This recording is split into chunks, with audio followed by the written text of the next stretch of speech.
Bom dia, bom dia, bom dia.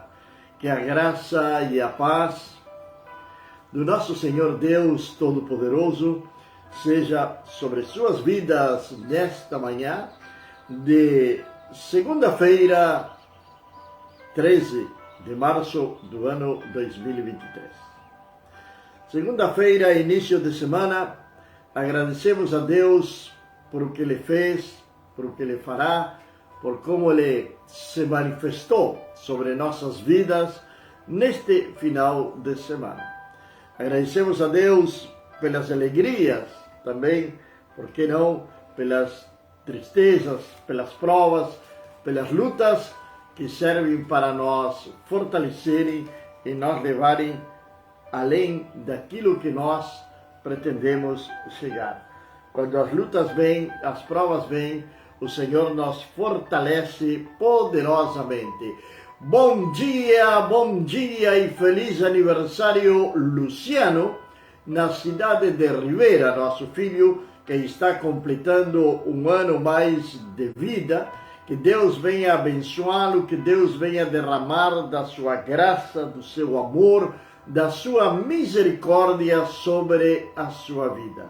Que tenha um dia cheio de alegria, cheio de paz, na presença de seus irmãos, amigos, enfim, todo aquele grupo de pessoas que formam parte da base ali de Jocum, Ribeira, Uruguai. Deus abençoe poderosamente a vida do nosso filho Luciano, que Deus derrame da sua graça sobre sua vida neste dia tão especial para ele, pois está completando um ano mais de vida. Somos gratos a Deus também por isso. Somos gratos a Deus por tudo aquilo que Deus tem feito, que Deus fará sobre as nossas vidas. Eu sou o pastor Juan Teixeira e este é o nosso programa A Bíblia, o Mate e o Amanhecer, que vai de segunda a sexta-feira, sempre 7 horas da manhã, aqui pela página do Ministério Vindos do Pai. O principal propósito do Ministério Vindos do Pai é anunciar o Evangelho do nosso Senhor e Salvador Jesus Cristo a tempo e fora de tempo. Proclamar aos 4 cantos da terra que Cristo vive e que Ele muito em breve há de voltar. Bom dia, nosso irmão Benjamin. Que Deus abençoe poderosamente nesta manhã ali na cidade de Milange, em África, Moçambique, país este que está passando por algumas dificuldades climáticas destes dias. Não sei se tem tido alguma consequência, se afetou em alguma coisa a cidade de Milange ou foi em outras regiões. Que Deus abençoe a sua esposa Angelina, nosso irmão Bosco, a toda a equipe que trabalha aí no Ministério Vindos do Pai com as crianças ali em Moçambique.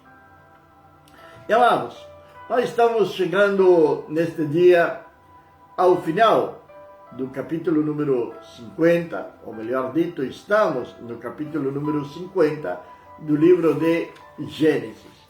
Durante vários dias nós estivemos falando sobre José.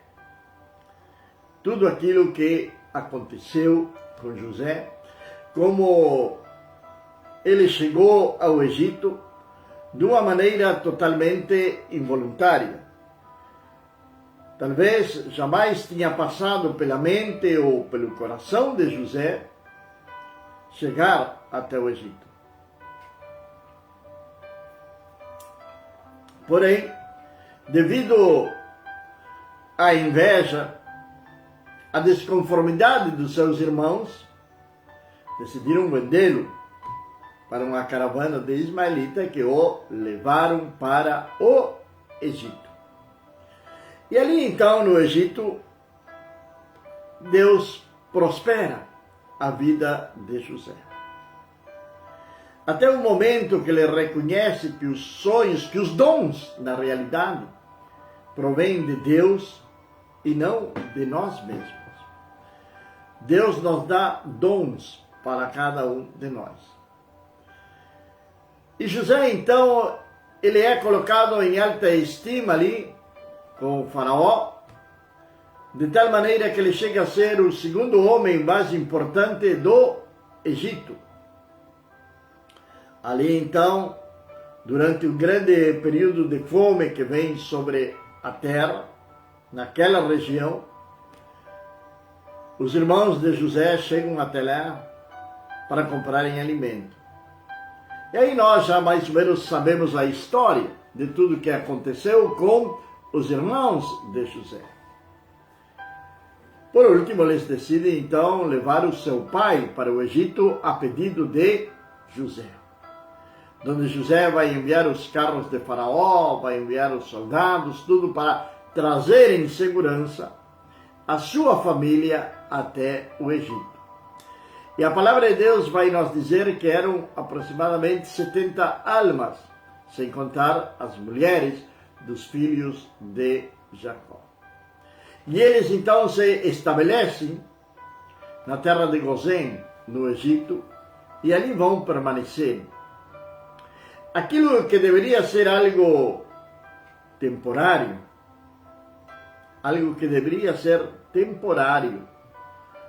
torna-se em 450 anos. Por 4 séculos e meio, o povo de Israel agora vai permanecer no Egito. Porém, essa seria outra história, outra mensagem. Por que eles ficaram ali? Porque nos escritos dos egípcios não aparece o nome de José. Por que um esforço tão grande dos egípcios de apagar a memória de José da sua própria história como nação? José fez muitas coisas, salvou o Egito da fome, enriqueceu o faraó, deu um alojamento para sua família, para os seus pais, o bem-estar para a sua casa. Agora, nós, se damos volta à palavra de Deus, no capítulo número 41, damos volta à folha da palavra de Deus para trás, no capítulo número 48, vamos encontrar que Jacó abençoa os filhos de José. E no capítulo número 49, José lança uma série de profecias sobre seus 12 filhos e coloca a Judá como cabeça da nação de Israel. Logo, de todos estes eventos, Jacó vem falecer. Ele é enterrado, seus filhos choram sua morte. Agora, o que acontece? Jacó morre e ainda tinha algo pendente entre os irmãos de José e José. E nós vamos encontrar no versículo número 15 do capítulo número 50 o que acontece com os filhos de Jacó. Bom dia, bom dia, bom dia, Luciano, ali na cidade de Gramado. Que Deus abençoe poderosamente sua vida, assim como também a vida de Carla, de Luciana e de Vitor Emanuel. Que a graça e a paz de Deus seja sobre a vida de cada um de vocês nesta manhã de segunda-feira, 13 de março do ano 2023. Amados, versículo número 15 vai nos dizer o seguinte: e quando os irmãos de José viram que seu pai estava morto, eles disseram: José talvez nos odeie e certamente exigirá de nós todo o mal que lhe fizemos. Durante todos esses anos, ainda não tinham pedido perdão para José? José os tinha perdoado. José tinha dito para eles que ele tinha ido para ali com um propósito de Deus, que era de salvar a sua própria família, de morrerem de fome no deserto, por exemplo, ou de serem destruídos por alguma nação mais forte do que eles. Vamos lembrar que eles eram 70, era um alvo fácil para as outras nações que habitavam em Canaã. Agora, os irmãos estão preocupados com o seu próprio bem-estar. Por quantos anos eles mantiveram aquela mentira viva no coração do seu pai? Por quantos anos o seu pai sofreu, esteve angustiado? Mas nós não encontramos registro na palavra de Deus de que eles tenham pedido perdão para Deus, para Jacó, perdão.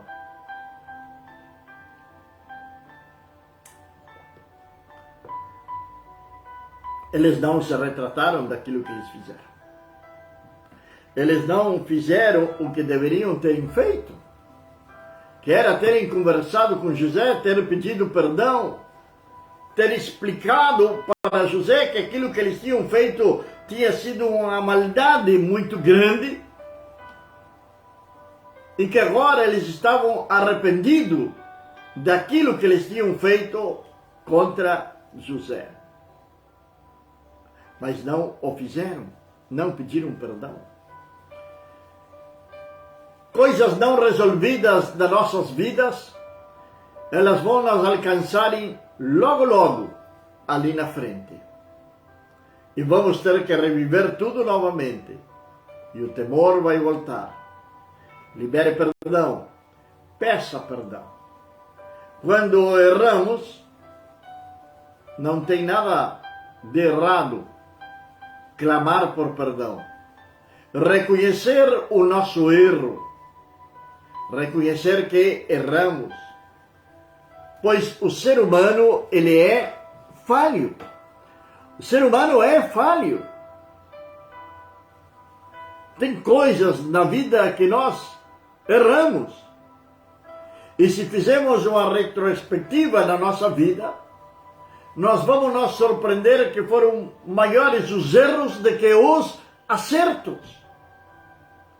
Mas que ainda tem tempo para consertar os nossos erros.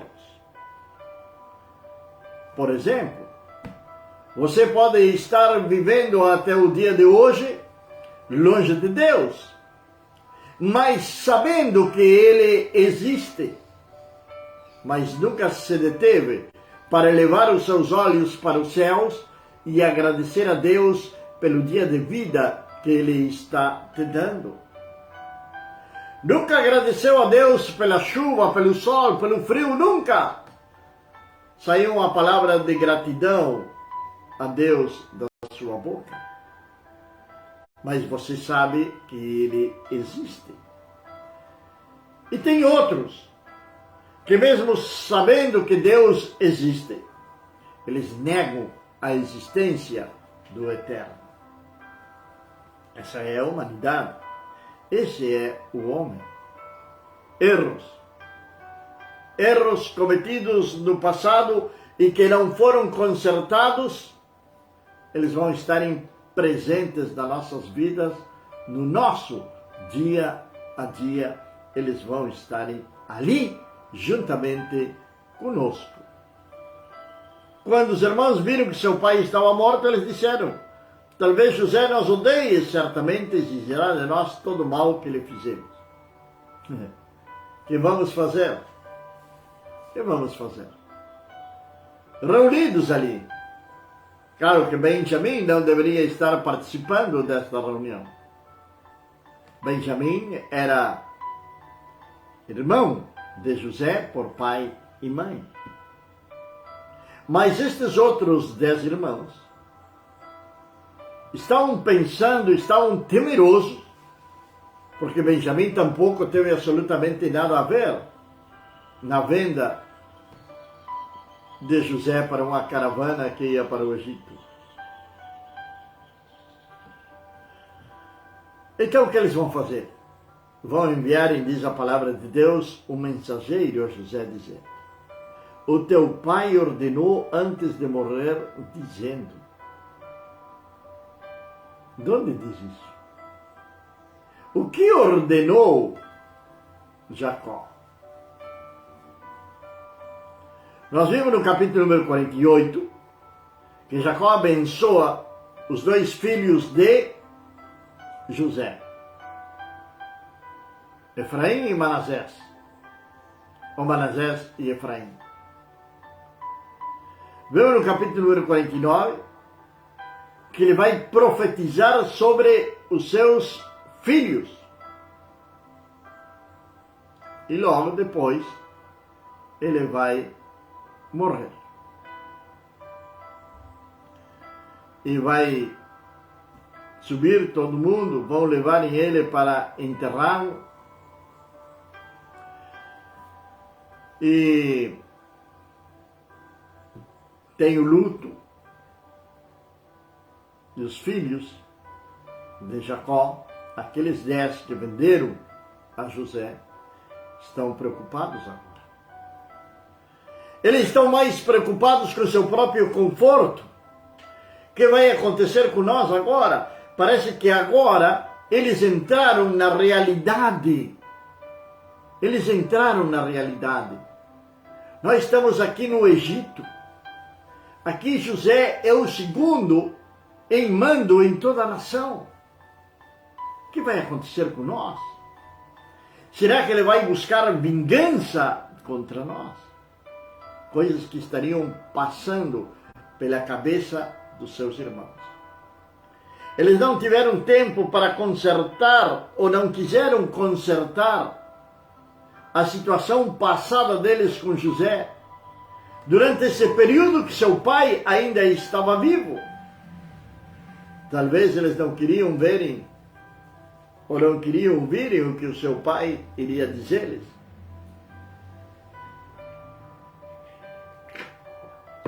Ou também entraram numa situação de comodismo.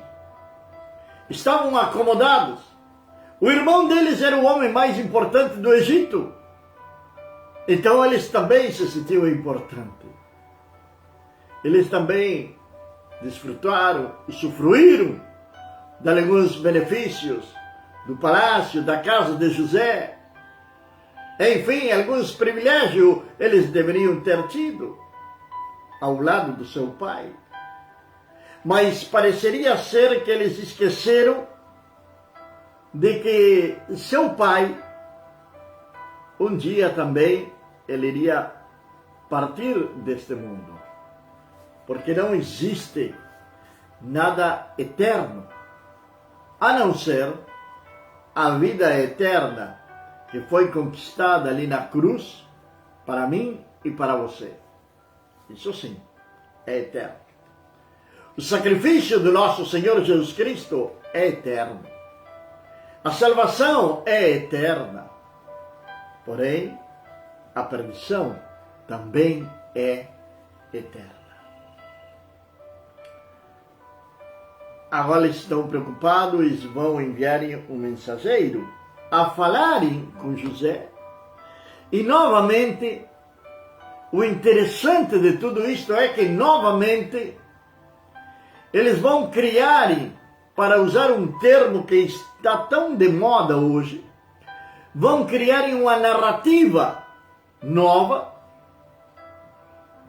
para convencer a José de que eles possam continuar na situação na qual eles estão vivendo, de comodismo, de privilégios. Eles não querem perderem isto. E que triste. E que triste nos nossos dias de hoje de ver pessoas que se vendem até a sua personalidade, seus princípios, por um pouco de privilégio. Vemos muito isto, principalmente dentro do âmbito político. Não é estranho ver alguém que é extremadamente crítico ao governo, ou a deputados, ou a prefeitos, ou a vereadores, por interesses particulares e por benefícios, eles até se vendem e mudam a sua maneira de pensar. E assim também em toda a situação da vida, já seja na empresa, na fábrica, aonde for, com tal de subir um escalão mais, com tal de ter novos privilégios, o ser humano não se interessa em quem ele está pisando, a quem ele está machucando, mas dificilmente vai olhar para trás e vai pedir perdão para aqueles que eles pisaram, ou que machucaram, ou que fizeram mal, ou mais ainda, aqueles que eles traíram. Aqueles que eram seus amigos e que confiavam nele. Mas de repente ele vem trair ao seu amigo por um benefício, por um propósito, por uma regalia. E é incapaz de voltar lá atrás e pedir perdão. Reconhecer o seu erro. Não é pecado reconhecer os nossos erros e pedir perdão. Pedir perdão para o nosso próximo, pedir perdão para Deus. Quantos esposos estão traindo suas esposas hoje? Agora, até neste mesmo momento. E acham isso correto? Acham isso correto. Ou quantos filhos estão traindo seus pais? Como no caso destes 10 filhos de Jacó. Nós não encontramos, volto a dizer isto, não encontramos registro de que eles tenham parado e de que tenham tido uma conversa com o Senhor, sim, pedido perdão a Deus, arrepender-se daquilo que eles tinham feito, tanto para José como também para o seu pai, pois eles tinham mentido de que José estava morto. E agora que morre Jacó, agora eles se encontram numa situação de aperto. Agora o que vamos fazer? Vamos criar uma nova história, vamos criar uma nova narrativa para poder enganar a José novamente, para poder enganar a sua própria cidade, o seu próprio país. Então se criam narrativas, histórias diferentes. Eles vão enviar um mensageiro para falar com José, para dizer para José: assim direis a José, perdoa, rogo-te agora a transgressão dos teus irmãos e o pecado deles, pois eles te fizeram mal, agora rogamos-te, perdoa as transgressões do teu servo, do Deus do teu pai. E José chorou quando falaram com ele. Seria este choro de José? Seria um choro de tristeza? Seria um choro de alegria, de vingança? De dizer: agora vocês vieram. Agora vocês vieram. Voltamos a dizer: nunca pediram perdão para o seu pai. Seu pai profetizou sobre eles. Capítulo número 49. Jacó profetiza sobre seus filhos. Sobre Rubem, sobre Simeão, sobre Judá, sobre Dan, sobre seus 12 filhos, sobre Manassés e também sobre Efraim. Ele vai profetizar sobre eles. Mas agora eles estão ali com uma história nova, pedindo-lhe perdão a José. E seus irmãos também foram, e caíram diante da face dele e disseram: eis que somos teus servos. Eis que somos teus servos. Até agora, não pediram perdão para José. Eles estão posicionando-se como servos, mas não estão pedindo perdão.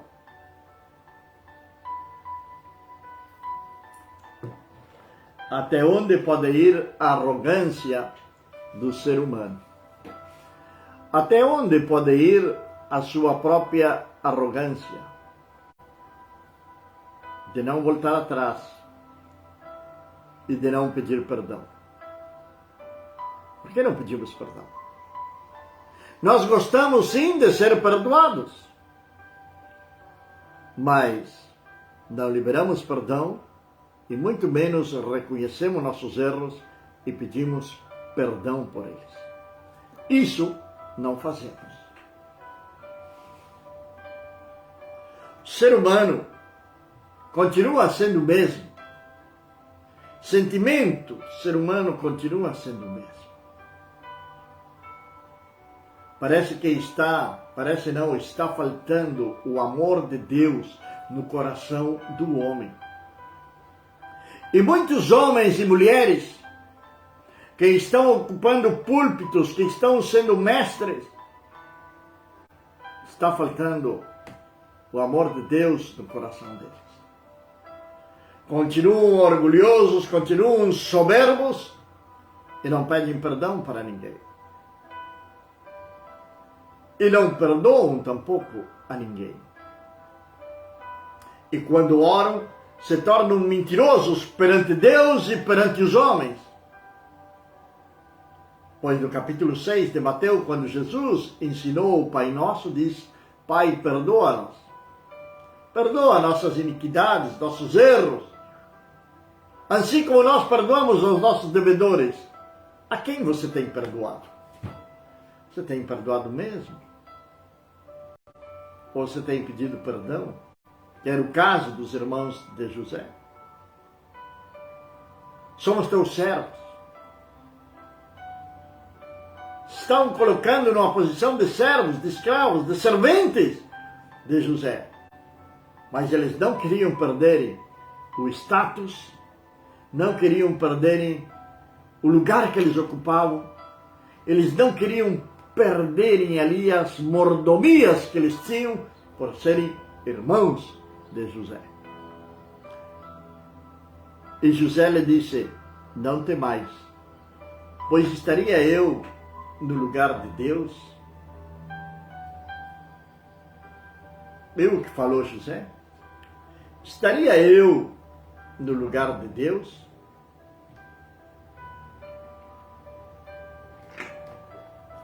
Quantas vezes nós nos posicionamos no lugar de Deus e julgamos ao nosso irmão, julgamos ao nosso próximo, não somente o julgamos, senão que também o condenamos. Nós colocamos numa posição de promotor e de juiz. Apontamos nossos dedos para o nosso próximo. Acusamos ele de pecado, quando não olhamos para o nosso interior para ver como está a nossa vida. José fala para eles: não temais, pois estaria eu em lugar de Deus? Mas quanto a vós, intentaste o mal contra mim. Deve ter corrido um frio pela coluna vertebral daqueles 10 homens, quando José disse: mas quanto a vós, intentastes o mal contra mim. Mas logo vem a seguinte frase: mas Deus intentou para o bem, para fazer como é neste dia, para salvar muitas pessoas com vida. Por isso não temais, eu vos sustentarei, e aos vossos pequenos. E ele os confortou e falou com eles bondosamente. E José habitou no Egito, ele e a casa do seu pai, e José viveu 110 anos. Perdoou aos seus irmãos. Liberou perdão para os seus irmãos. E não somente isso, senão também que lhes faz uma promessa de sustentá-los, mas não somente a eles, também a sua família, os seus pequenos, a casa de cada um deles. Enquanto José viveu, eles tiveram conforto no Egito. Agora, já era tempo de voltarem para Canaã. Já era tempo de voltarem para Canaã. Por que não voltar? Faltava liderança. Faltava alguém que orientasse esse povo. Enquanto José viveu, eles estiveram bem no Egito. Mas logo após a morte de José, eles se tornaram escravos, prisioneiros do Egito. Cuidado! Deus muitas vezes nos leva a lugares para nós abençoar, para nós salvar, para nós guardar, para nós livrar de algum mal, como foi no caso de Israel. Mas eles criaram para si mesmos ali naquele lugar uma zona de conforto. Nós estamos bem aqui. Para que eu vou sair daqui? E Deus está inquietando o teu coração. Deus está tratando contigo para ir para outro lugar, para avançar, para dar um passo mais de fé, para alcançar o propósito, para alcançar a meta, aquilo que Deus tem preparado para você. Porém, você tem que se acomodar, como a nação de Israel, correndo o risco de transformar-se em escravo de uma situação, escravo de si mesmo, escravo do comodismo, e ficar parado no tempo, como ficou o povo de Israel 450 anos, 4 séculos e meio. 4 séculos e meio, quando aquilo era por um período de tempo. Por que Deus levou Israel para o Egito? Para que eles se fortalecessem, para que eles se multiplicassem, pois eles eram poucos ali no meio das outras nações que estavam em Canaã. A primeira guerra que se levantasse poderia exterminar com a nação de Israel. Mas esse era o propósito: fortalecer-se, crescer, voltar. Voltar a fazer aquilo que Deus mandou eles fazerem. Mas não, se tornaram escravos da própria situação. Não se torne escravo da situação na qual você está passando. Pai eterno, Deus do céu, nesta manhã, Senhor, nós estamos ante a Tua presença. Estamos iniciando uma nova semana, Senhor, que nós queremos pedir-te que seja uma semana abençoada, que a Tua graça, que Teu amor esteja sobre nossas vidas, meu Pai. Que possamos ser realmente sal e luz nesta terra, meu Deus. Deus, desta manhã muito especial, eu quero orar por nosso filho Luciano e pedir-te por ele, ó Deus, que está completando um ano mais de vida. Que Tu continues usando, ó Senhor eterno, na pregação da Tua palavra, no ensinamento da Tua palavra, ó Deus, e que os mais preciosos dons do Espírito Santo aqueles que são anelados e desejados por Ele, venham sobre sua vida, meu Pai. Abençoa a sua família, sua geração, seja uma geração bendita do Senhor. Muito obrigado, meu Deus, em nome de Jesus. Amém. Estamos no YouTube. Este vídeo, agora depois, ele vai para o YouTube. Seja um patrocinador do programa A Bíblia, o Mate e o Amanhecer. Não vou lhe pedir dinheiro. Vou lhe pedir que você compartilhe o vídeo, que você assista, que vá lá no YouTube, dê um like, deixe ali o seu comentário e você estará patrocinando a nossa programação. Que a graça, que a paz e a misericórdia do Senhor Deus Todo-Poderoso seja sobre sua casa, sobre sua vida, desde agora e para sempre. Amém.